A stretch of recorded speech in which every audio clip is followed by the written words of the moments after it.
আবারও সংঘাতে জড়িয়ে পড়েছে দুই প্রতিবেশী মুসলিম দেশ আফগানিস্তান ও পাকিস্তান।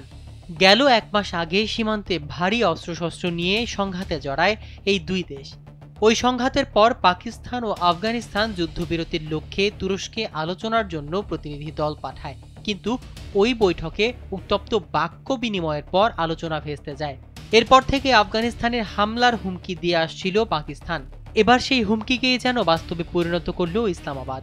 আফগান সেনাবাহিনী জানিয়েছে, হালকা ও ভারী অস্ত্র ব্যবহার করে বেসামরিক এলাকা লক্ষ্য করে হামলা চালিয়েছে পাকিস্তান। প্রত্যক্ষদর্শীরা জানান, এই গোলাবর্ষণ অন্তত 10 থেকে 15 মিনিট পর্যন্ত স্থায়ী ছিল। তবে ইস্তাম্বুলে আবারও শুরু হওয়া আলোচনার প্রতি সম্মান দেখিয়ে পাল্টা হামলা চালায়নি আফগানিস্তান। এদিকে গত মাসের শুরুতে আফগানিস্তান ও পাকিস্তানে তুমুল সংঘর্ষ হয়।